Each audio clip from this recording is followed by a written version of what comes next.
guys, welcome to the Sales Factory. It's your host, Coach Carroll. Got another episode for you today. Got Andrea Waltz on the Sales Factory podcast. She's the host of Go for No. I'm sorry, the author of Go for No. I'm the host of the Sales Factory podcast. What happens when you do it live, guys? But more importantly, she's got a new book that just came out last year called When They Say No. So after we go for no, we got to figure out what we're going to do when they say no. So Andrea, welcome to the Sales Factory podcast. I'm excited to have you and kick it with you a little bit here today. Thanks for joining us. Yeah, absolutely. Awesome. Well, I've got your bio here. It's pretty astonishing. It looks like you've been teaching sales for a while. You've been featured on lists curated by HubSpot, Salesforce, Live Hive, and many others.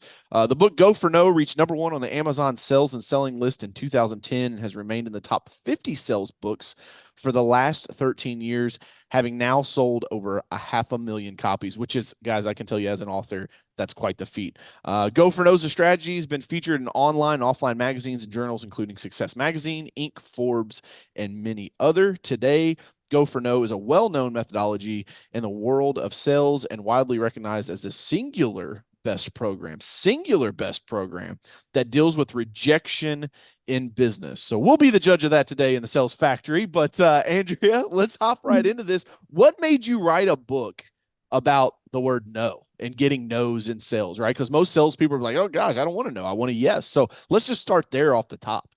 Yeah, right. Off the top. Well, I will tell you this. I mean, we created quite a marketing challenge for ourselves because it should be go for yes. I mean, everybody wants to hear yes. So the idea that we made this title Go for No, it's like a lot of salespeople are like, I don't want no. That's the stupidest title in the world. Yeah. And so we have to do double sales. Like we have to sell people on, hey, this actually is a smart concept. And then B, and you should buy the book. So we've got twice the work, which was dumb. But actually the key is the subtitle, which is yes is the destination, no is how you get there. And it all started actually, my husband and business partner, we wrote the book together. Actually, he really wrote the book. He's the creative genius between the two of us. And I'm the head down detail implementer person of the two of us. So there has to be one of those in the partnership or else you will fail. Man, the visionary and the integrator. I get it. Exactly. So he's definitely the visionary. But there was a situation that happened to him when he was real early in his sales career. It's kind of the heart of the Go for No book. It's the time that he was selling suits for a living. And my husband started selling cars, not at an auto dealer in the fleet department. And his father was a sales legend. This was back in Chicago in like the 80s. And he decided he wanted to get out of his father's sales legend shadow, moved from Chicago to Los Angeles, got this job selling suits and was basically failing. And one day this customer walks in and announces he wants to buy an entire wardrobe of clothing. And so Richard proceeds to help this man. He sells him a suit, a sport coat, all of the stuff, comes to like $1,100. And his district sales manager is there watching this take place. And as I was saying, Richard is basically failing and he's hoping that he can impress this guy to keep his job and not get fired.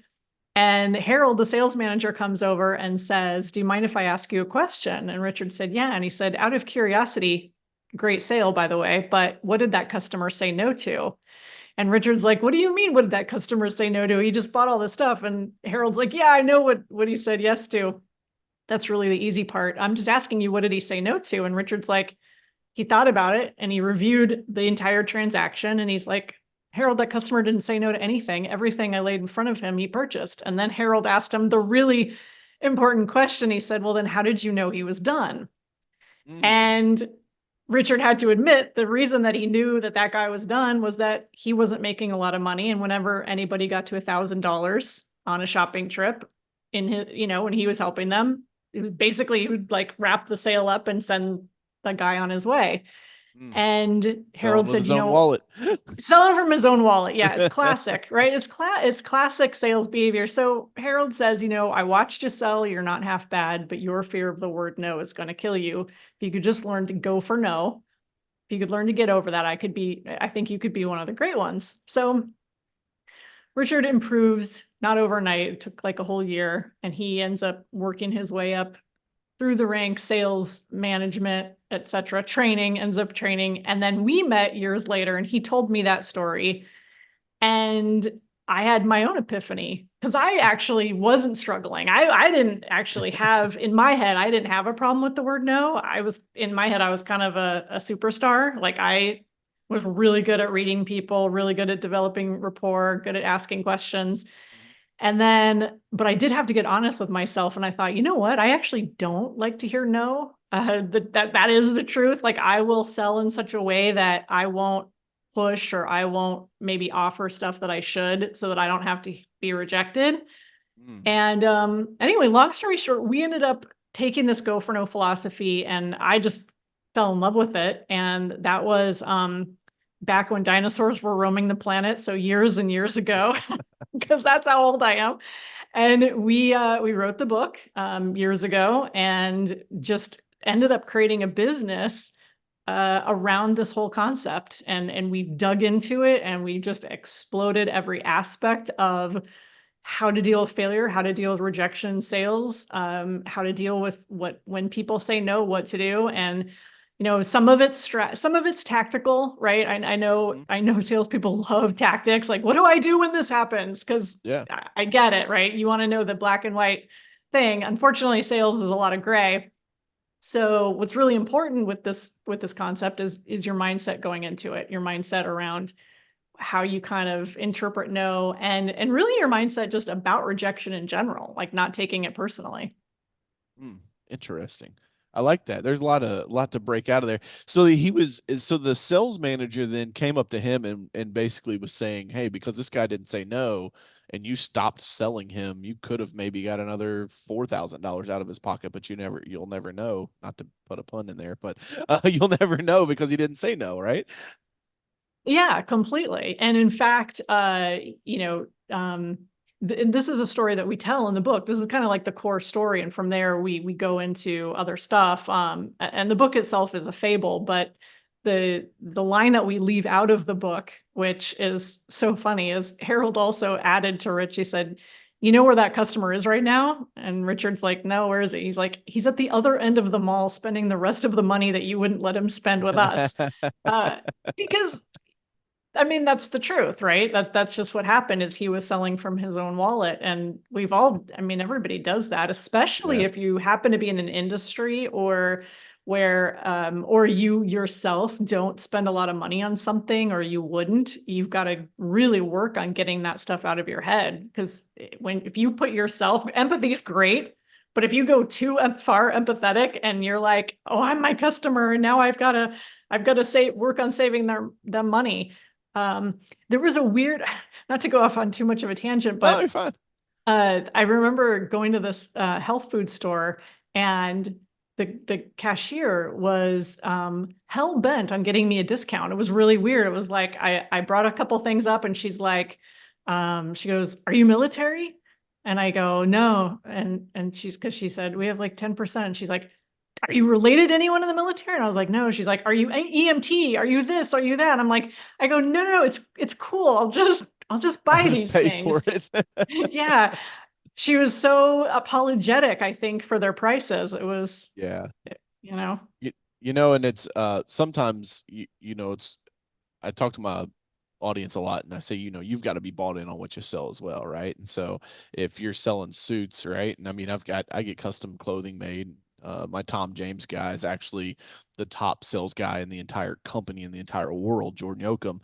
He's been in several of my YouTube videos and he's told me before that guys will spend 20 or 30 grand with him in one sitting. And I'm like, to buy clothes, that's nuts. He said, no, what's nuts is that you think that's nuts. And I was like, it's like maybe Yeah. you should readjust your heading on what you think success looks like, because I think a lot of times with salespeople, selling out of your own wallet, man, will get you in, especially for my blue collar contracting guys out there.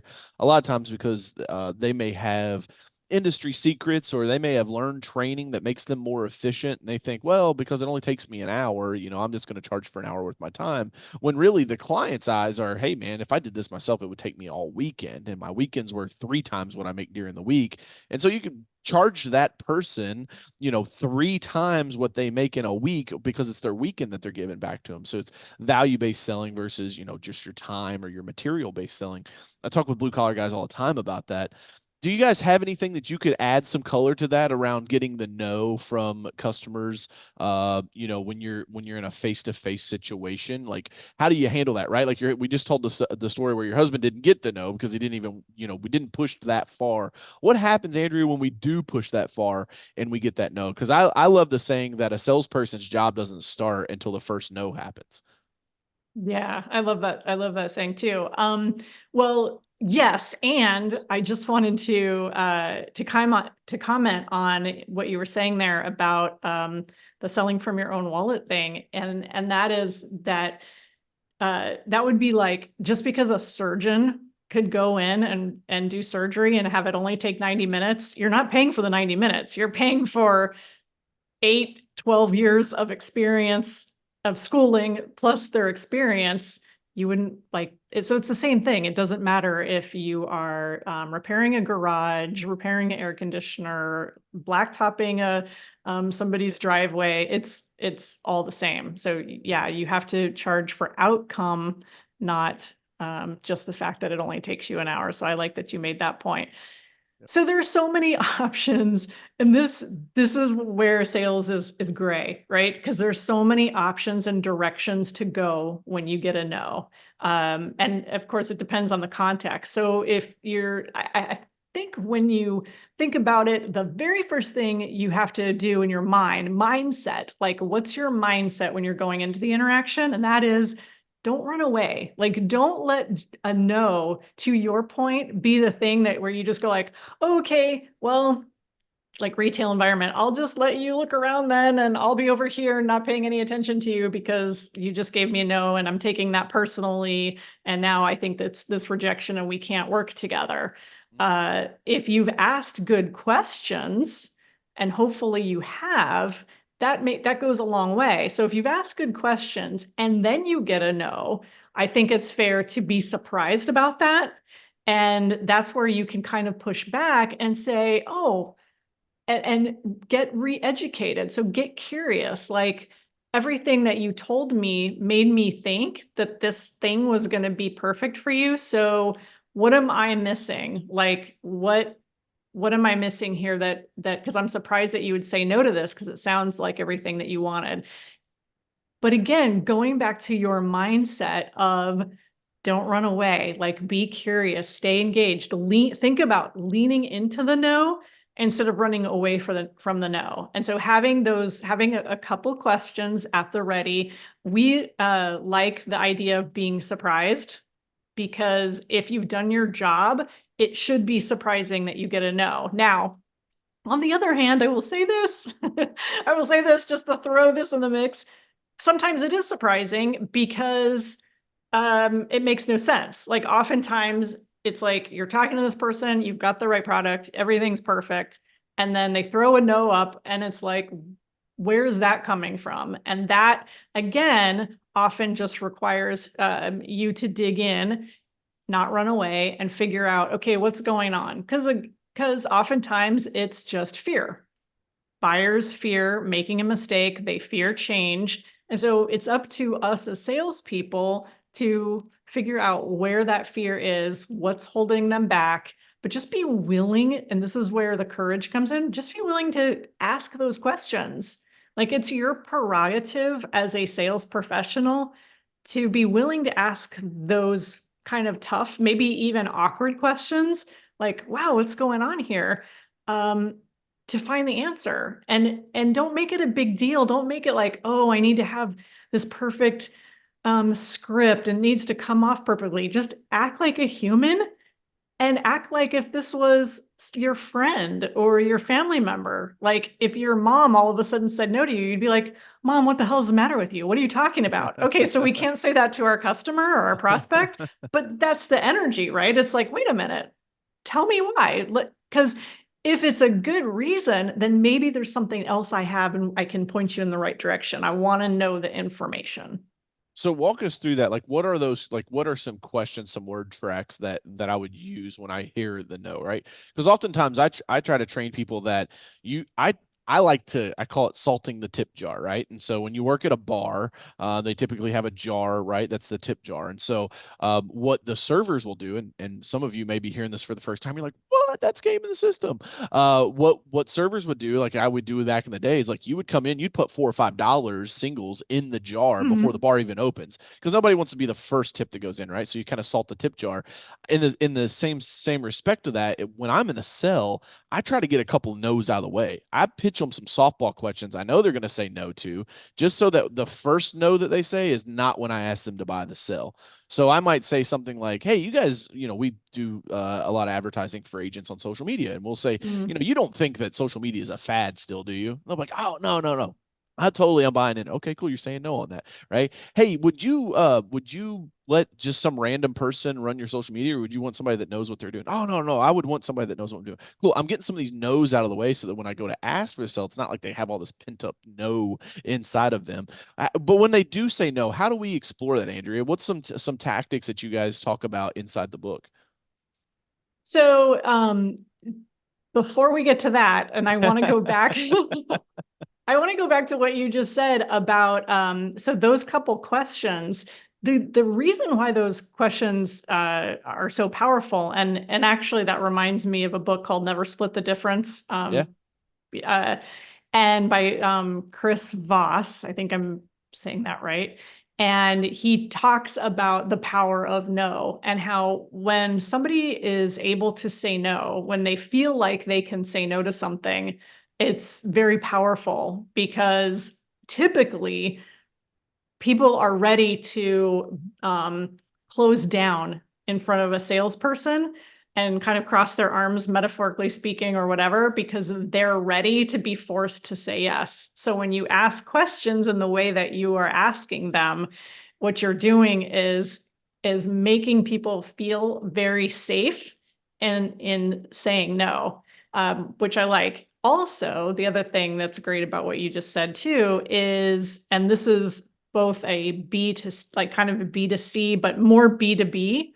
And we teach Go for No to both, is being willing to disqualify and get no's up front so that you end up not wasting time with people who aren't a good fit for you. And that kind of reminded me of that question as well. So, do we teach like phrasing and actual specific lines? The answer to that is no, we actually don't. We give general advice, and most of the stuff that we talk about, yeah, we'll talk about some things like the idea of being surprised and not being surprised, and some phrasing. But generally speaking, because we work with so many different businesses and industries, we're not teaching people exact talk tracks or phrasing. And by no means do we have anything that looks like a script. So let me just say that right up front, so that people don't think they're going to get a book of scripts, especially in when they say no. But I will say this, disqualifying people and being willing to ask questions where you can figure out early on whether they're a good fit for you or not is it's probably one of the number one ways that you can go for no and get that good no and then move on to somebody who is the right fit. Because if that person that you were talking to was kind of like, yeah, we're still on the fence. I don't know, sell me on why social media is even a thing today. Yeah. And sell me on why I should have somebody, who knows our business work on our social media, and kind of that sell me attitude. Then what they're really asking you to do is they're putting you on the defensive of you have to now persuade them. And now probably what's going to happen if you don't have the courage to disqualify early on and ask some disqualifying questions for whatever that looks like in your business, then you're going to end up getting more bad yeses, and we would rather have you get good no's. Hmm. Interesting. Bad yeses versus good nos. I was just on with Gary V last week or the week before, and I was talking to him about, talking to these agents, because a lot of our agents are still kind of like, I don't know that I don't have the time for social media. I don't know that I want to spend money on this.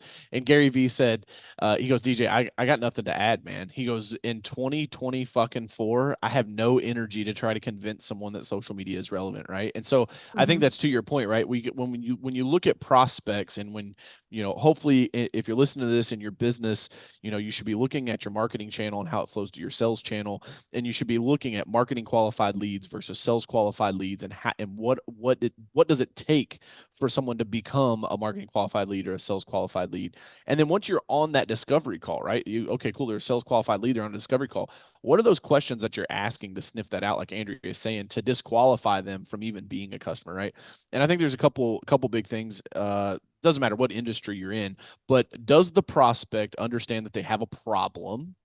Mhm. Right? That's the first one. Number two is, can that prospect articulate what said problem is? Right? It's one thing to know that you have an itch on your back. It's another one to tell me exactly where on your back I need to scratch. Right? And so making sure that they can articulate that they know that what that problem is. And then the third is that, hey, yeah, you guys are the authority in the space. I came to you because of your positioning, because of your branding, and I want you to help me. If you've got those three lined up, boom, it's a home run. The chances of you closing that deal are tenfold what they would be to an unqualified prospect, right? In this, for roofers, for instance, right? Like if I don't know that I got shingles missing, like how likely am I to let you crawl around on my roof and tell me I got a bad roof, right? Because I don't know I have the problem. If I say, oh yeah, I see the shingles missing, and by the way, it's also leaking inside the house, so like I know there's an actual problem here. I need somebody to fix this thing. Now it's becoming the person that they talk to. And so I think that's a big piece, Andrea, that people need to understand when it comes to prospecting and qualifying your prospects. Because I tell my sales team all the time, I really don't care what anyone answers is. Like, I don't care if it is a yes or a no, because there's a big push right now. Jeremy Miner's a big guy out there on YouTube that's like, don't play the numbers game. And I'm like, the numbers game is the only thing that gives me hope in sales. Touch on that for me, but like, why else am I Oh, going to make 100 dials or send out 150 emails if I don't know that the law of large averages is going in my favor? okay. Okay. You just opened a whole can of worms with the numbers thing, and I'm glad that you did. So let's go down that road. But before we do, I'm literally going to put a pin in that because that's one of my favorite conversations. I just want to go Okay. back to the marketing thing. Yeah. You can go for knowing your marketing. One of my favorite marketing pieces ever was a brochure. I still have it because I want to do it actually. What's It's that? Viking cruises. No, a Have you brochure. ever? What's a brochure? No, it's I just know, okay. right? Yeah, it's paper that you actually get in the mail. Here's how old I am. We actually called and got this brochure shipped to us because Okay. they market to old people. So so anyway, in the brochure, and I love this, it says they've got a whole page of no's. They take everything that you can get on like a typical Carnival cruise or Royal Caribbean or whatever, and they say no to it. So it's apparently no kids, like no kids. I don't know exactly what the age thing is, but no dress up night, no formal night, which is popular on cruises, no fruity drinks and drink tickets, and that you have to like get a drink allowance or whatever. Um, no this, no, oh, no casinos, no this, no that. And it goes through this whole list. And then it says like what they do have, but on the nose, like if you look at that and you go, oh my gosh, I don't have to do casinos. The alcohol is all built in. I don't have to like try to budget my alcohol or have drink tickets or whatever. Mhm. I don't have to do the goofy formal night thing. We don't have to stand in line to get our photos. Oh, no auctions. Right? Like they're not selling you a bunch of stuff constantly. So this whole list of no's. By the time, to your point, you talk with a sales agent, it's like I've pre-qualified myself because I've checked I'm good with all the no's. Because Yep. if I'm good with all the no's, then I'm probably good with all the yeses, which Right. is okay. So here's what we do. So okay, So we got that. Let's talk about what we pinned on the board over there, though. numbers. Yeah, the numbers.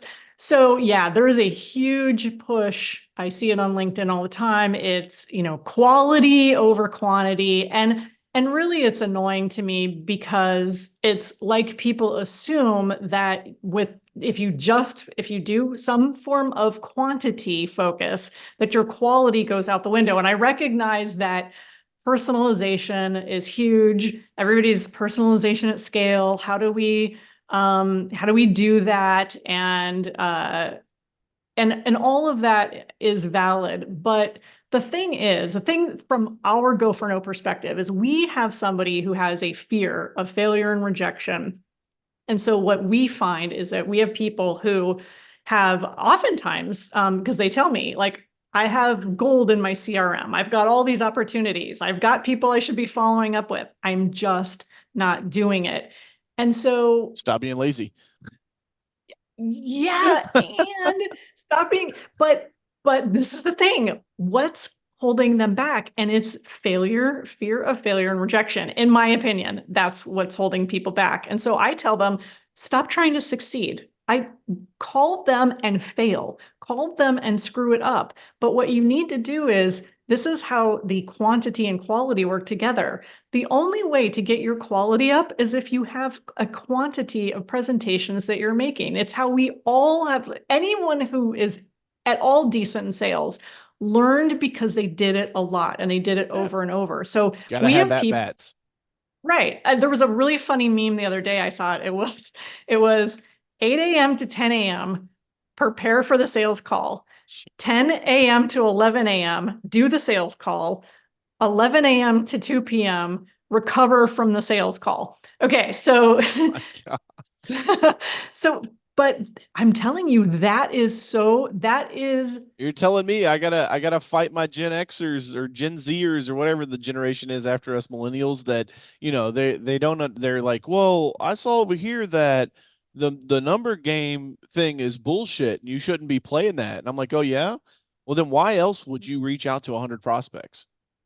Like why else would I do that? Like if I don't know that the law of averages are working in my favor, you should be able to make 18 to 20 dials in an hour, have two significant conversations, book one marketing qualified lead out of that. A marketing qualified lead then becomes a sales qualified lead if they show up to the discovery meeting, at which then the actual pitch person will qualify them. And then boom, onward, no upward. From there, you've got your Mhm. your numbers, how whatever your industry specific is, but from a prospecting standpoint, and I think a lot of this, Andrea, it's going to be worse. Like there's two sides of this coin.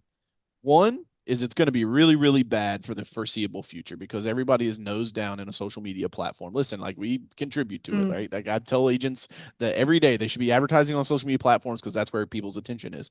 But mm, the downside of that is people don't talk to each other anymore. And so when you take a 20 some year old kid and say, hey, here's a phone, go dial a stranger and talk to them, they mhm. lock up like, oh my gosh, my life's going to end. And it's like Yes. what I can't get people to understand. Maybe you can help them with this, Andrea, because I'll talk until I'm blue in the face about this. Is you will never ever be hurt by the word no. Somebody can tell you, no, I'm not interested in your product. Fantastic. You tell me you don't like the shirt I got on. Fantastic. That does not change my life in the one little bit, other than the fact I need to get off the phone with you and go call the next guy. How are you guys helping people that? Because it sounds like a lot of the people who get this book, they're those that's that early stage salesperson that is just the fear of Yeah. rejection, right? They have fear, uncertainty, and doubt. FUD, one of my favorite acronyms. It's the fear, Yes. uncertainty, and doubt, and they get locked up, and then it's like they think it's about doing one sales call in the day when really you should be doing five. How do you guys get those people over that hump? So again, I'm going back to mindset. One of the models that we have in our book is the model for failure and success. You're in the middle. Failure, rejection is on one side, success and hearing yes is on the other. You think it's your job to not fail and to not be rejected. So you just pursue the success. Really, you're on one end. Failure, rejection is in the middle, and the success and the yeses are on the other side. We've got to move through the failure and rejection. And that's the image that we teach people. And so what we are trying to do ultimately, I do this thing. It's a 21-day challenge. We've got a workbook on Amazon for it, but we do a live. I kind of bring it to life, and I do these 21-day challenges. Okay. And these are not just new salespeople. These are seasoned salespeople, people who have been in business for 25, 30 years. And Everybody suffers from this. And even the technology, to your point, doesn't seem to matter. People are freezing up on social media. They don't want to send a DM even through Facebook or LinkedIn or whatever, because that is anxiety producing. And so our, You and Gen I know Zers, because you're gonna go broke. Coach Carroll's here to tell you, you better fix this shit or you're gonna go broke, man. You'll be working at the Gap for the rest of your life for 19.50 an hour. yes, and so I am comfortable knowing that I'm going to be gainfully employed because this problem is not going away anytime soon. We've got to get people comfortable with failure and comfortable with hearing no. That's fundamentally the bottom line. Go for no is all about intentionally increasing your failure rate as fast as you can, hearing more no's as often as you can in order to get to yes. And that could be multiple prospects, meaning the quantity of people you're reaching out to. So to your point, the 80, 100 dials, or it could be when you're interacting with a prospect one-on-one, you're selling them one thing. Are you selling them the full solution? Are you selling them all of your products and services? Are you asking for referrals? Are you asking them to go write a review? Are you executing on your go for no moment? So you can go for no in general I like in your that. business. You can go for no Take that one to one-on-one the with bank. someone. I was just saying, take that one to the bank. That was good. Go for no in multiple areas. It's not just to sell; it's get to know. And then he's like, "Hey, have you, will you leave me a Google review? Yeah, I'll do it. Follow up on the next day. Hey, did you leave the Google review? No, I did. There's your no. Okay, now we're making some progress here. Totally. I am shocked also, and this is not even my area of expertise, but I'm shocked at the service providers that I have come over to our house, whether it's to get the carpets cleaned, the garage fixed, the pavers, whatever it's called, washed, that that do the job one time and don't try to keep you as a current customer. I should be asked if I want to go on a list. I should be asked every 3 months. I have one of the service providers out of probably the 10 that I've hired, various ones. Actually, that's not true. Of the 10, two did go for no pretty well. One actually put me on a list and was like, "Hey, it's been 3 months. Do you want to have this service again?" Another one asked me multiple times if the HVAC guy wanted to sign up for the silver certificate program where I was part of the plan. And I'm The like, I recurring said to revenue him, plan." right, right. And it was go for no because, and here's the funny thing. He asked me the first time on the visit and I was like, no, I don't think so. So then I had him out again for the same problem. And now I feel like an idiot because I didn't sign up for it the first time. He asks again, but now I'm like, I don't know if I should do it again. And I'm like, I don't know. What do you think? And he said, this is like such a good way for a salesperson to respond. Instead of him just being persuasive and be like, yeah, you should do it. He's like, out of all the houses that I service in your community, he said about 80%, 85% of the people go with this certificate program. So it was, who says so besides you? And that sold me. And I was like, all right, fine, I'll do it.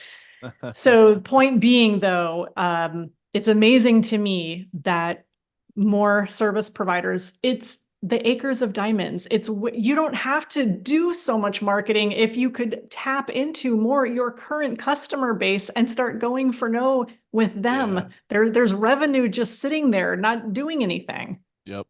I'll do a shameless plug. If you guys go to mm4a.ai and go to our power ups, we have a power up called a ringless voicemail, and it allows you to upload your customer base, record a message, and drop it into people's voicemail box that are your current customers. Great way to stay in touch. It's how my exterior cleaning company that I own has grown double digits the last 3 years in a row, and we've spent $0 on advertising. We got our book of business. Andrea, for you don't know the background on this. I've started this business my senior year of high school when I was 18 years old, right? And so I'm 36 now. I've ran it for a really long time. We've acquired other businesses and rolled it up. It's essentially my guinea pig business now. When I got new technology I want to try, I go try it out in my power washing business.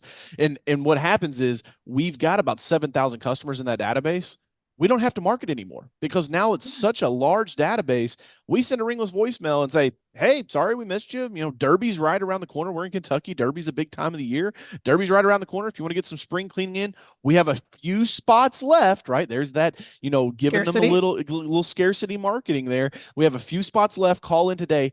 if the lines are busy, please stop. Please keep trying. Right. Our phone lines are never busy. They always get answered. But again, that's that, that urgency that you want to put into your marketing. All these little pieces playing together.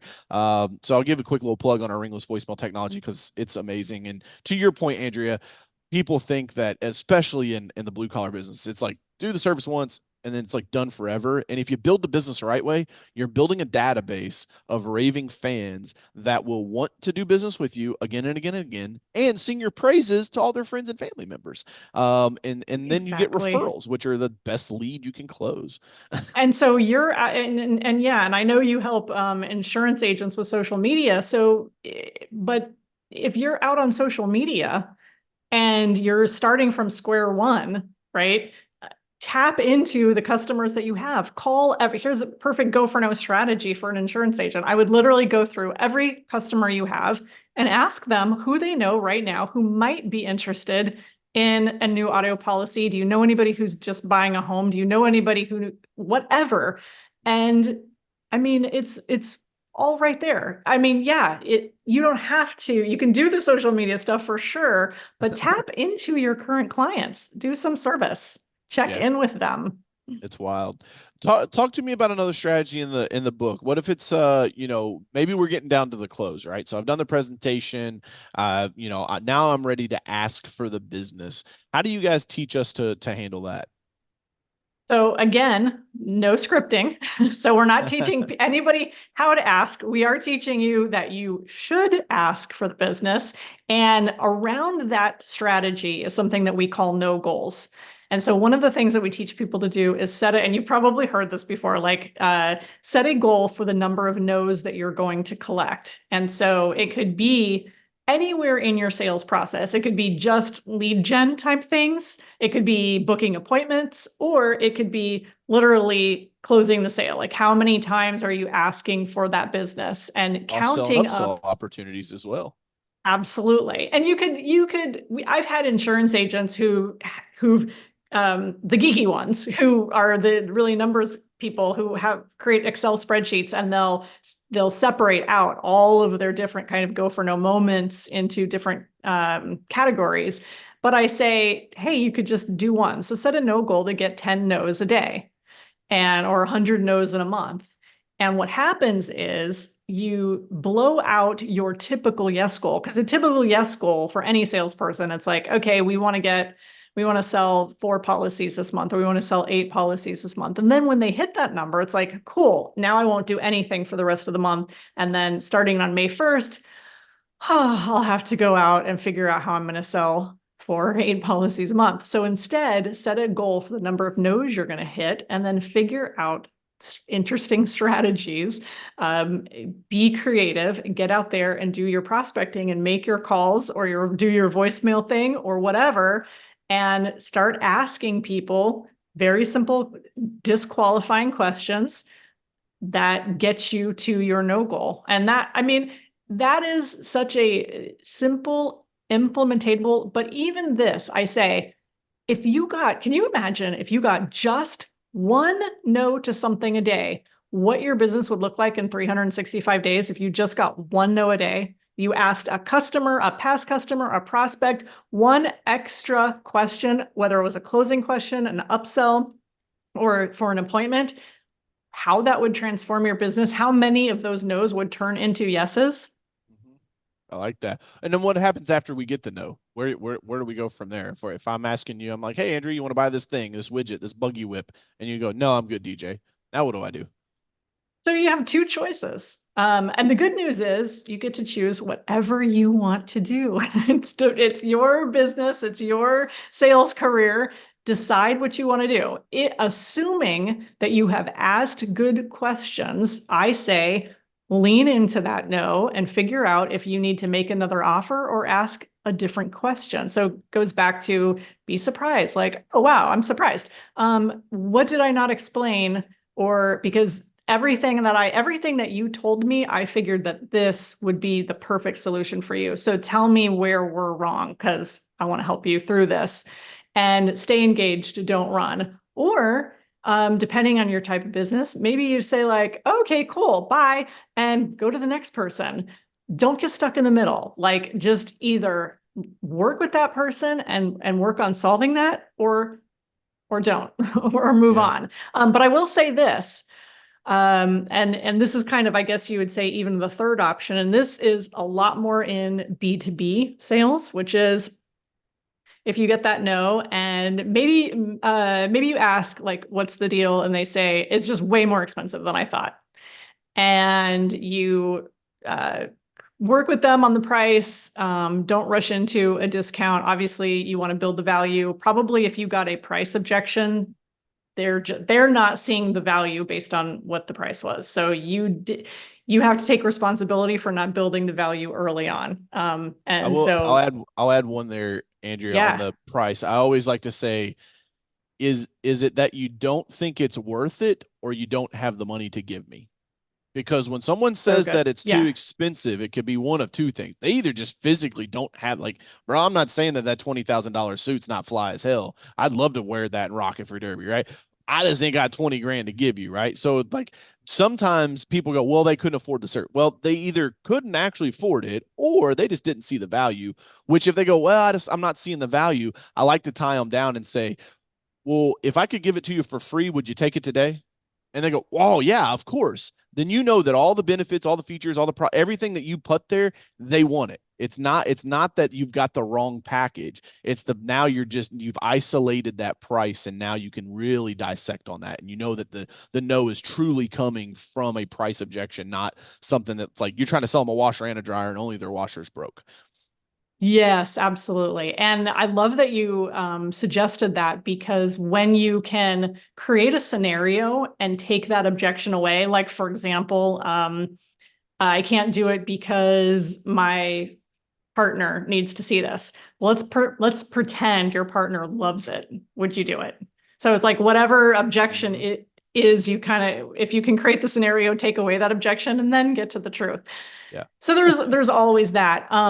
But yeah, if somebody literally doesn't have the money, they're like, I just don't have it literally on hand. I would love to do it. Then follow up with them. And that's Yeah. where persistence comes in, and staying in touch with people and creating a system where you could like, and get permission. So, hey, can I check back with you in 6 weeks? Do you think 6 weeks is a good time frame? So go for no on the follow up. Is 6 weeks a good time frame? Yeah, check back with me in 6 weeks. Great. And then do what you say you're going to do and follow up to create trust. Call them back. Hey, it's been 6 weeks. How are things looking? And if it's worth it to you, if you feel like this is a person who is going to be a yes, that they're not just putting you off and putting you off, then pursue them, because it's probably easier than you going out and starting from scratch with somebody new. And at any point, this is probably the number one question I get asked is, well, when do you know? How do you know when to quit? How do you know when to give up on that person? Right. And again, it's so situational. I mean, I have to say that in my line of work, we sell high ticket speaking engagements to large corporations. That's it. And so I don't have, I mean, yes, I have a pretty big pool of prospects, but I don't have the whole world and it's not my neighborhood. And so when I have a prospect who's like, yeah, we went with a different speaker this year, maybe next year, I have a super long sales cycle and I've got to show up periodically to tap into that next year's sales. So and I do, and I follow up becomes massive in businesses like mine, where you are dealing with a long sales cycle. But if you don't, if it's a shorter sales cycle and it's not worth the transaction amount, then don't, just let it go. I mean, I think you got to figure out what you want to do and what's easiest for your business. But if you put in it and you invested time and you feel like it's legitimate, then do it. Oh, and I will say this last thing. The other thing is just give them permission. So people say all the time to me, can I tell people to tell me no? Heck yeah, you can. Tell them to just tell me no and I will go away. I'm totally cool if it's a no. If it's just a no for you and you don't want to tell me why, or you quite frankly just don't like the looks of me, then fine. Tell me no and we'll just call it a day and we'll go our separate ways. Just because you give somebody permission to tell you no, I think there's this weird fear that it's like, if I give people permission to tell me no, I'm going to get nothing but no's. Really? You don't think they have permission to tell you no now? Of course they do. In actuality, if you give them permission to tell you no, they're going to be more attracted to you. They're going to feel more safe with you because you're not one of those pushy, I'm going to get yes out of you no matter what happens salespeople. Mm-hmm. Mm-hmm. I like that. That's good. That's good info. I'll add one last thing here before we wrap up. When you're talking about the sales cycle, when she says that, guys, if you never heard that term before, it's how long it takes you dealing with a prospect in order for you to close them, right? If you're a blue collar guy on a HVAC call, that's a short sales cycle. That's a, hey, you set the appointment, we expect you to close the business while you're there. A Mm. longer sales cycle would be something like speaking engagements. So it's like, hey, the only opportunity that Andrea's customer has to hire them is maybe once a year at their annual conference, right? They need speakers once a year. So if it's no this year, it's another 12 months before they can ask for that deal again. And so, knowing your business and knowing your sales cycle is super important. But I've put out a ton of content around this, and I'll reiterate. It's called a sales pipeline, not a sales bucket. You got to keep it moving. You don't fill it up and then let it get stagnant. It's a sales pipeline, not a sales bucket. And so and again, this is why I reiterate all the time, you've got to have a good CRM. And this is coming from Coach telling you the first 3 years of my business, it all went on a little like notebook that I don't even have anymore. I mean, I was like Mrs. Jones Yard, $40, like there was no proper CRM. So which means that for the first 3 years I was in business, I don't have any of those customers' data anymore. And building that book of business, because just because a customer says no to you today doesn't mean they'll say no to you later, right? We run our ringless voicemails in the spring and throughout the year for the exterior cleaning company, right? We'll hit everybody. If you ever got a quote from us and your invoice is older than a year, right? I don't want to hit somebody up they just bought from us 3 months ago. That's going to aggravate them, right? You got to make sure your systems are proper and you're not making yourself look dumb. But I'm going back to those people, and I've had several customers that have told us, no, you're too expensive. And then what happens? Billy Bob doesn't show up. So then they just don't get the service done. And then boom, I'm hitting them again next year. And they're like, you know what? Yeah, come on out and do this. Maybe you'll actually show up. So again, it's a sales pipeline, not a sales bucket. Don't lose track of those people. Remember, fortune is in the follow up. And a lot of real business people, real businessmen, real businesswomen, they're just not going to lay down and give you the sell. They're going to say, well, follow up with me next week, because they want to see like, hey, are you just trying to get a quick check right now? Or are you actually going to stick with this thing and follow up with me next week? And the number of salespeople, Andrea, that I've pushed off, I'm like, I'll think about it. Call me next Thursday. And I never hear from them again. I'm like, boy, I had to save myself from making a bad decision, because it shows you how lackluster they are from a professionalism standpoint. So anything to add there, Andrea, before we wrap? Oh my gosh, that was also just so good. You should do the taking to the bank. On myself, we'll take that one to the bank. I appreciate it. I appreciate it. Well, Andrew, we'll definitely have to have you on again. If anybody wants to find the book, get a hold of you guys, maybe somebody's listening going, hey, I want to book them for one of our conferences. How do they get a hold of you guys?